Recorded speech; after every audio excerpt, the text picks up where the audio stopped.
Ladies and gentlemen, welcome back to the Conflict Zone, your go-to source for insightful discussions on international affairs, law, and security. I'm your host, Dr.Christian Barrientos Ichaso, and today we have a truly exceptional episode lined up for you. We're diving deep into the heart of the matter, exploring the unfolding events in Ukraine and shedding light on the expertise of a distinguished journalist who has covered such critical international conflicts. Our featured guest needs no introduction to those who closely follow military and intelligence matters. With an impressive career spanning numerous renowned media outlets, Martin Arostegui stands as a beacon of experience and knowledge in his field. Martin Arostegui's remarkable career.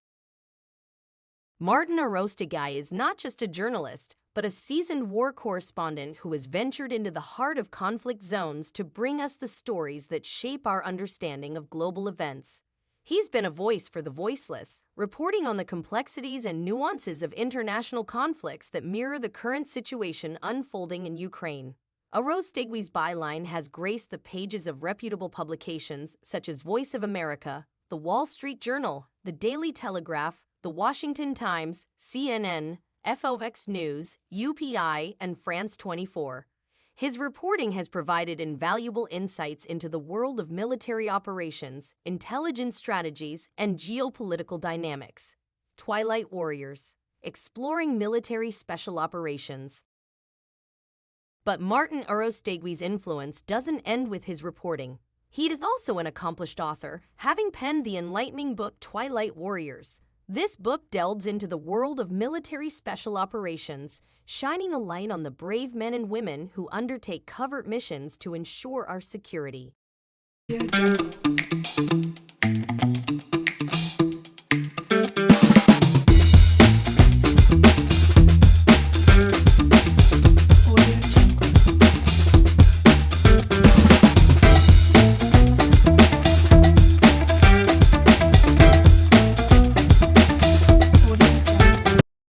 Analyzing the situation in Ukraine. Today, we're fortunate to have Martin Arostegui with us, providing his expertise on the developing situation in Ukraine.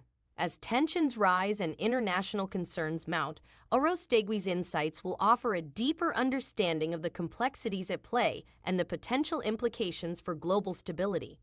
A message from Dr.Christian Barrientos Ichaso. Before we kick off our conversation, I'd like to take a moment to express my gratitude to our audience. Your support, subscriptions, and engagement keep our mission alive to foster awareness and understanding of critical international matters. As an international company and business lawyer, I am deeply committed to sharing insights on international law, security, compliance, anti-corruption measures, tackling crime, and facilitating smooth trade relations. Stay connected. So whether you're an avid follower of international affairs, a business professional navigating the complexities of global trade, or someone seeking clarity amidst the chaos of international conflicts, podcast The Conflict Zone is your destination for accurate information and informed discussions. Ladies and gentlemen, grab your notepads, ready your questions, and get ready for an illuminating conversation with the one and only Martin Arostegui. Stay tuned because you won't want to miss a single moment of this episode. Thank you for joining us, and let's dive right into the heart of the matter. Okay, thank you, Artificial Intelligence AI, for this presentation. Hello, Martin, how are you? Hi, Christian. Good to see you, as always, to discuss. So here for my new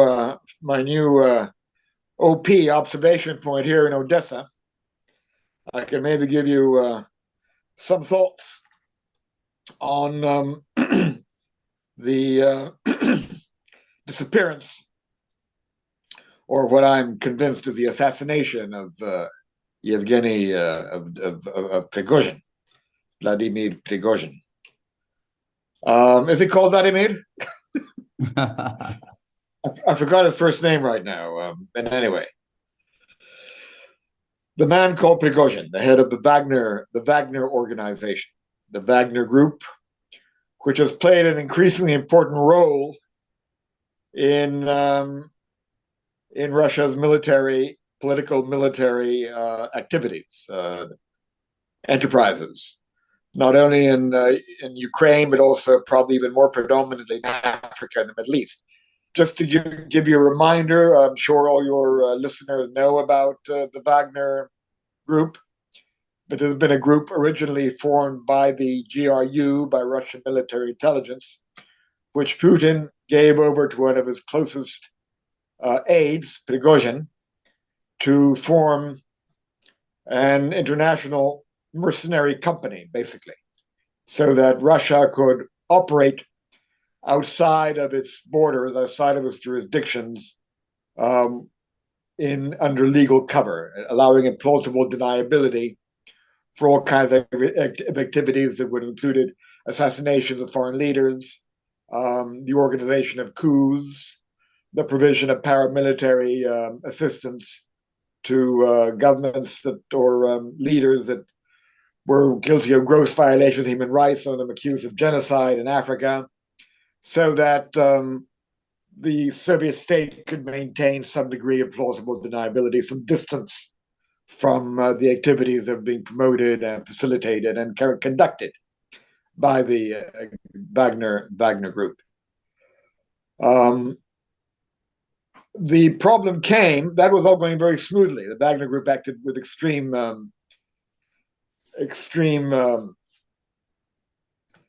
effectiveness in Syria, as well as various parts of Africa. But the problem started when they began to use them in Ukraine, where clearly the group was not large enough for the type of conventional military operation that Ukraine required. It suddenly had to grow from about less than 10,000 men to about 50,000. Prigozhin had to do this with a massive recruitment from jails, from the prison, from Russia's prison systems, so as they could grow the group into a Army Corps-sized unit that was used in the key battle of Bakhmut. Wagner was the shock unit, the spear point of Russia's operation in Bakhmut, in which they finally took the city, this very important, without much strategic importance of its own, but it would open the road to Kramatorsk and the more industrialized area of the Donbass. But it became a key battleground in its war with Ukraine. And without the Wagner group, probably Russia wouldn't have done it. I don't think the army, although the army, I think, has been improved in many ways since then. At the time, it was not in any shape to undertake an operation of this sort. And it involved, of course, the huge consumption of resources for Wagner. Wagner, which was previously a kind of small shadow army, used very, particular, very precise operations abroad, became, a division, Army Corps-sized unit requiring a massive amount of supplies and resources from the Defense Ministry. And this is where the problems began. Prigozhin repeatedly denounced the Defense Ministry for being slow in providing the supplies they needed. He denounced their corruption, which we all knew was one of the big problems of the Russian army from the very beginning. One of the reasons that their offensive on Kiev fell apart at the start of the war, and so he started a problem with Putin and his governing circle, his cabinet, his minister of defense, Shoigu, and the top brass of the Russian military, as well as other members of the Russian elite that were waiting in the wings to see what would happen with this. And this is, I think, where the whole thing is going to. All right, Prigozhin launched this coup attempt. He denies it was a coup. He basically wanted to remove the defense minister. He wanted to remove the chief of staff, Gerasimov. And there are very strong indications that he had support from within the Russian military, particularly probably the head of the Air Force, General Surovikin, and other elements within the Russian army. The fact of the matter is that there was no effort to stop him by any Russian forces until he came to within about a couple of 100 kilometers of Moscow. He was attacked. He came under a very ineffective attack by some helicopters, which I believe belonged to the National Guard, which was a unit under Putin's direct command, not the regular Air Force. And they shot him down, and finally, obviously, became close. Very evident to Prigozhin he was going to run into opposition. Putin had mobilized this newly fortified National Guard, which has become a kind of internal military internal unit, something like a sort of French gendarmerie or something like that, which was going to stop his advance on Moscow. There was going to be bloodshed, and it was clear to him, Prigozhin, at that point, that he had lost support from the army. Perhaps, perhaps the regime had already moved in to decapitate or against certain elements, generals, commanders that were prepared to back the coup, which I think is probably what happened. And he had to turn back. And there was this deal made by which Wagner, or there were those who had participated in the coup, would go to Belarus. There was a deal pulled off by Lukashenko, who made it clear to Prigozhin that he would be, his convoy heading to Moscow would be destroyed. And after certain changes took place in the Air Force, after General Zurovikin, who may have been backing him and may have prevented an air attack on Prigozhin's convoy on Moscow, was, if not officially arrested, he was put under some kind of detention and forced in a forced broadcast urged to put an end to the coup. And perhaps Zurovikin had Air Force, the main Air Force elements were being used to eliminate Prigozhin's column moving to Belarus. I don't believe that the only Air Force assets that could be used to eliminate Prigozhin's column consisted of a few old helicopters. They could have taken that whole column out with just a couple of Zukhois, it could have been very easily done. Somehow that was withheld. Someone was withholding that, and it must have been Zurovikin. And they moved against Zurovikin, and it became obvious to Prigozhin that all it would take would be one airstrike by a couple of pilots, and that they managed to get on their side. And that would be the end of him and the Wagner. Now, what many people found strange after this collapse of the coup is that nothing happened to Prigozhin, right? He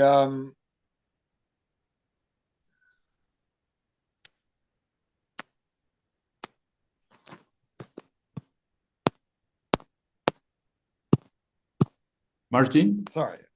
Okay. Nothing happened to Prigozhin. Had an incoming call there. Sorry for the interruption.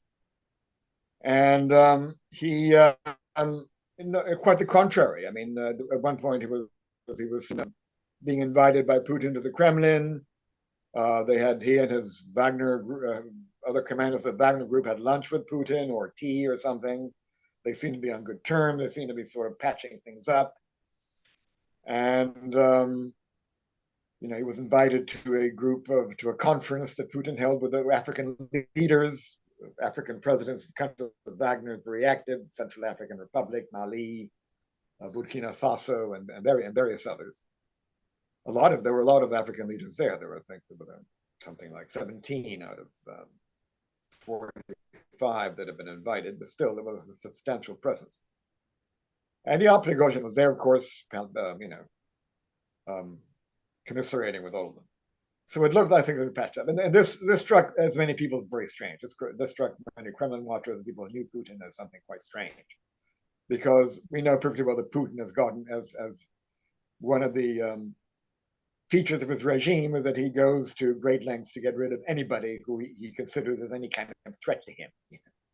Some oligarch living somewhere in Spain is suddenly found hanging from his ceiling or something like that. Just out of sheer revenge. Even people who couldn't really do anything against him, who were living abroad or something and had given up, just out of sheer revenge, he eliminates anyone, defectors, anyone who he in any way considers has betrayed him or can in any way present a threat to him. A few survive in the UK. A group there survives, composed of some of his oligarchs who, under very strong protection of MI6, who I may add are suspected of having come into contact with Prigozhin, and perhaps instigated, somehow instigated him or encouraged him to pull off the coup. But so suddenly, of course, we wake up, when was it, last week, and we find that Prigozhin has died and Prigozhin's plane has crashed. I was surprised. I immediately suspected or knew with certainty that this had been an assassination by Putin. I didn't think it turned out it was not. Let's see if we can sort of go back and see how he did this, and lead into another factor in this whole drama, which I think is very, very important. All right, it's been we decided, it's been pretty much confirmed that the plane was not shot down by a surface-to-air missile, as at first had been suspected, which might have pointed to maybe some rogue operation or something conducted maybe by, maybe by the Ukrainians that have infiltrated teams into Russia. That has been discarded by Western intelligence services, and I don't think that's the way it happened either. What appears to have happened is somehow an explosive device got either smuggled on board the aircraft, which would be very difficult to do because Prigozhin has his aircraft checked twice with bomb-sniffing dogs and a lot of measures before he boards it. And so this would have either been done in a very surreptitious way. They say that somebody smuggled in a crate of wine at the last minute after he'd boarded the aircraft, saying it had come from a very close friend with a personal side note, which is a possibility. Another possibility is that it got put perhaps in the landing gear to arranged, fixed to go off at a time when the landing, at a certain, either a certain height or when the wheels of the landing gear went up, which also is possible. And in fact, a pilot of Prigozhin's called Steptov, who was supposed to be on the plane, suddenly he was not on the plane. And this was one of Prigozhin's closest pilots, a longtime member of the air crew, who may have been turned against him. Obviously, any operation of that sort, either the smuggling in of a bomb on board the aircraft after it had been checked, or the planting of an explosive device, possibly with an altimeter, in the landing gear, would have to be a very carefully planned operation requiring a lot of support. And the only ones capable of doing this in Russia today would be the FSB, the Federal Security Bureau, the Russian Internal Security Service, the successor of the KGB.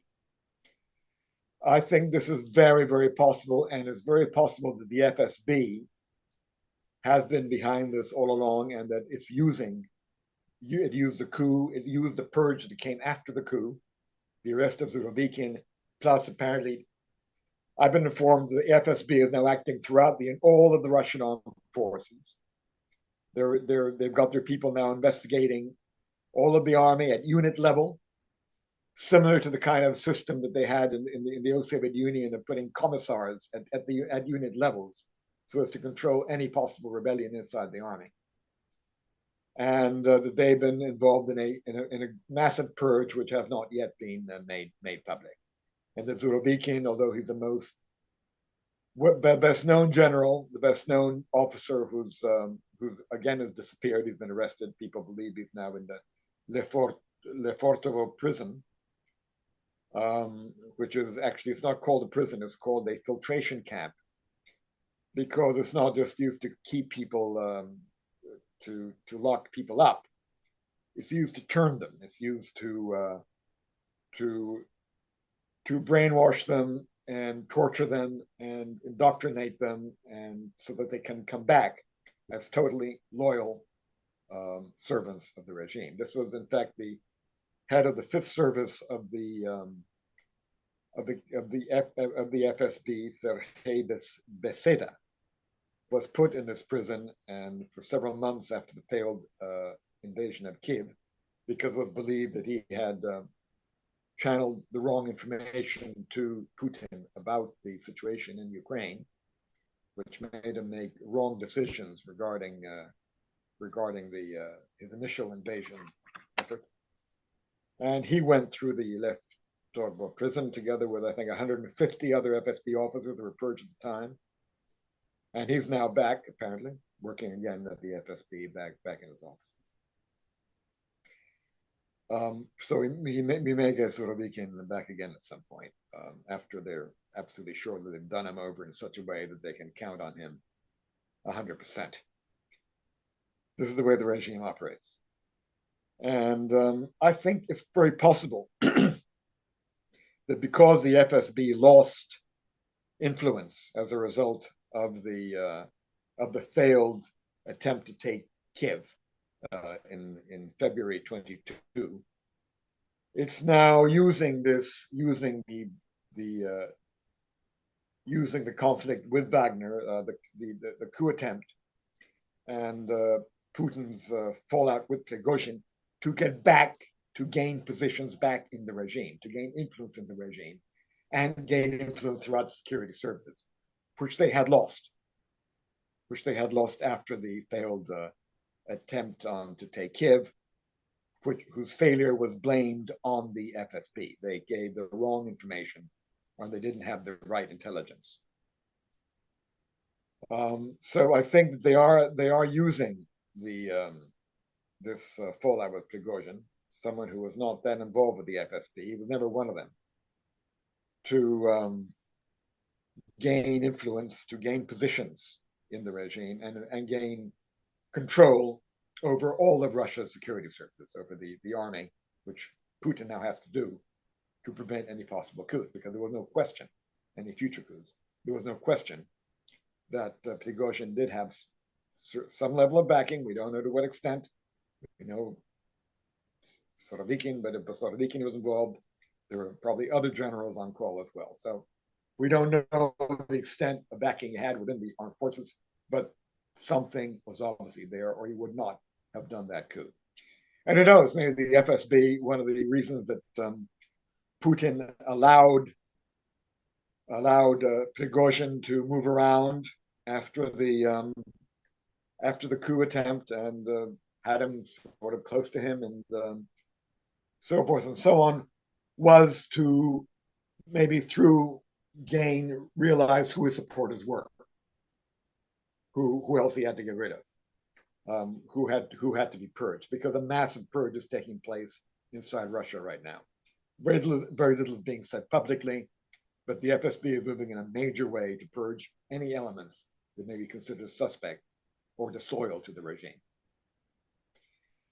So this is the situation. Now, what's going to happen with Wagner? I think it is going to be absorbed into the regular, into the defense ministry. The FSB is, I don't know whether they're going to take over Wagner. Apparently, they've suggested someone who has been rejected by the other FSB commanders. The likely successor is someone called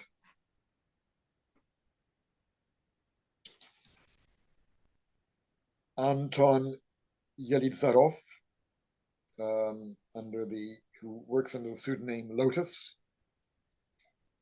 He's had a previous corruption charge against him, which got him thrown out of the army some time ago. But apparently that's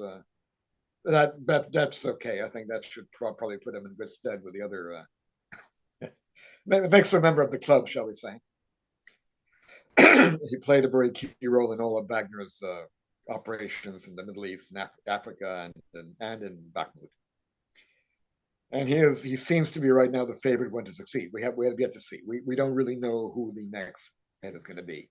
He's favored to succeed because he has support of surviving Wagner commanders. We don't know if that's actually what they want. Maybe the Putin and his and the FSB and the Shoigu don't want that. I mean, they probably want their own guy in there. So we don't know if that's going to happen. As far as I can tell from communications that have been intercepted and so forth and so on, it seems that you've got Russian African governments which are concerned about this because they depend on Wagner for their own security. Wagner provides a bodyguard service of the personal security, runs the personal security of the president of the Central African Republic and probably various others. They're military dependent on Wagner advisors.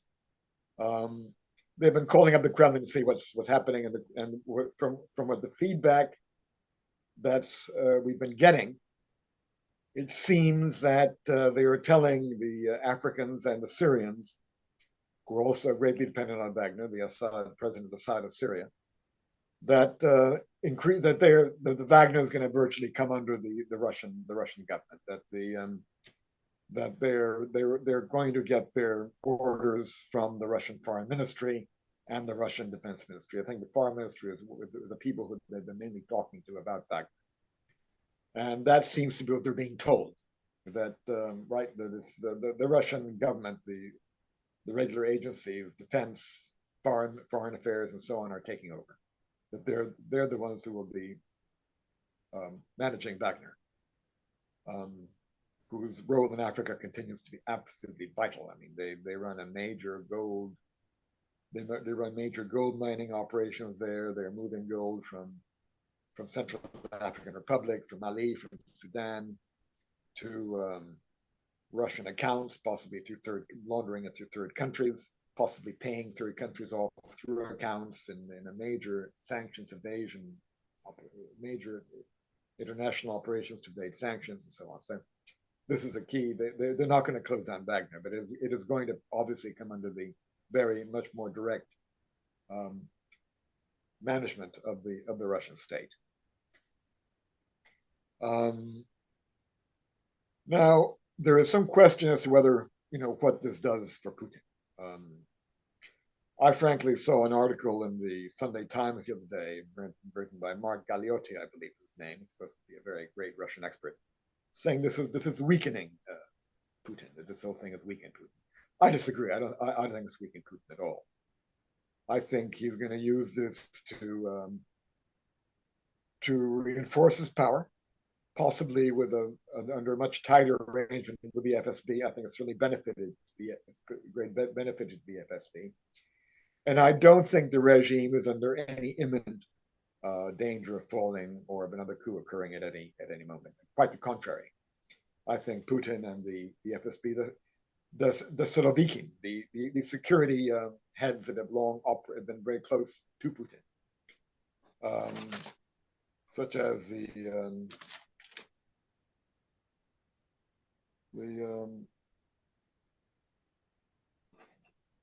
Alexander Bartukov, who is head of the KGB and has weathered the entire earlier purge, Bestakov.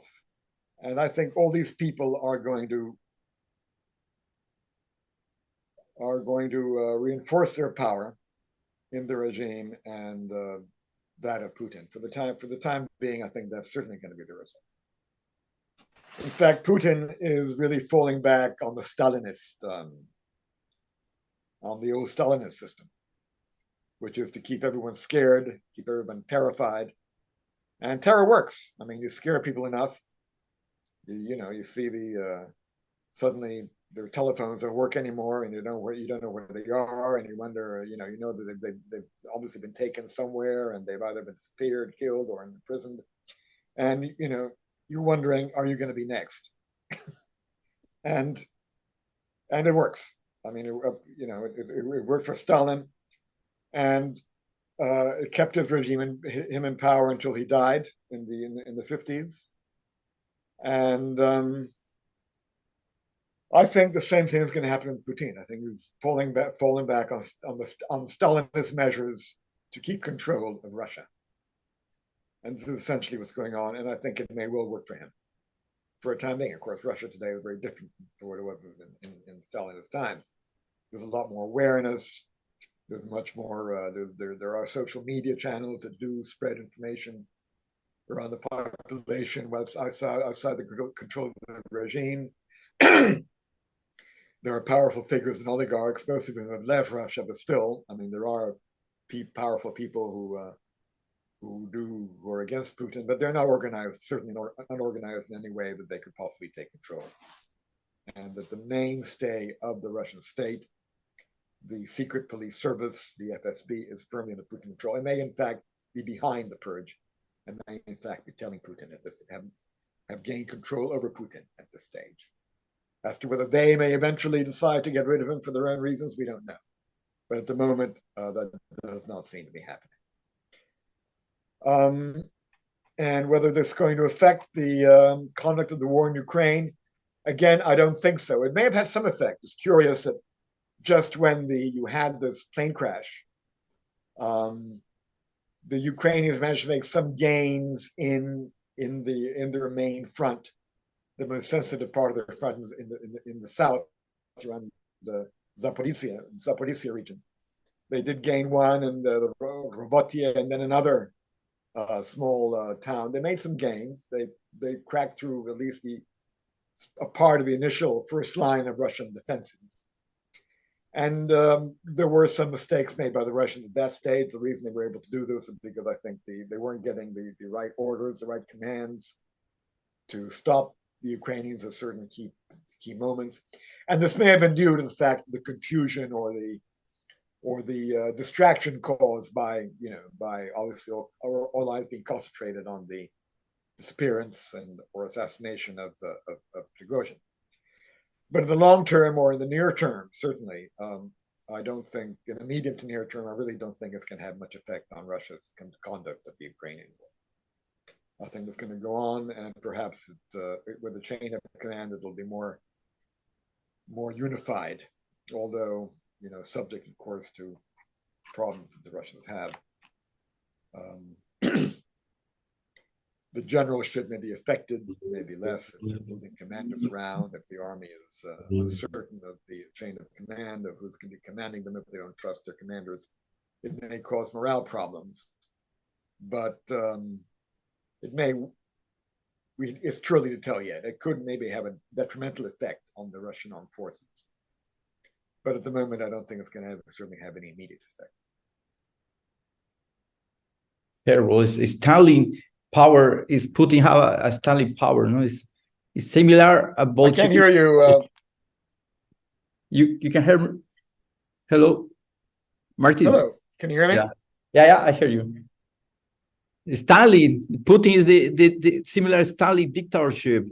How is 1917 years ago? It's a similar action. It's a dictatorship. It's a terror, and it's a problem. This is the problem. The dictatorship now. We're seeing the rebirth of Stalinism in Russia. I mean, this was obviously evident that this was happening from the very start of the invasion of Ukraine. But I think that's essentially what we're seeing. We have yet to see if it's going to work or if it won't work. If it'll be too much for Russians to put up with at this stage, if there will be some kind of popular backlash. But it's certainly not going to be stopped, I think, from the Russian elite at this stage, which is what other people are saying. I think they're on board with this. I think all the elements supporting the regime are on board with this. And as you say, I mean, as I've said, if you give the FSB renewed power after they had lost prestige and influence as a result of their botched operation in the taking of Kiev, you're getting a very important part of the whole state apparatus, the key part, backing Putin or backing his purge and his will to stay in power right now. Again, whether they will eventually turn against him for other reasons, for their own reasons. Maybe if the war goes very badly and they realize they better get someone else on there who can negotiate or get back with the West or something like that, perhaps. But at the moment, I don't see that. Certainly, don't see that happening. That's its conclusion. This podcast. Thank you all Thank you for subscribing. Thank you for sharing this video about the international security. The Conflict Zone is your podcast. Thank you, Martin. Thank you, Christian. See you soon, I hope. See you later. Okay.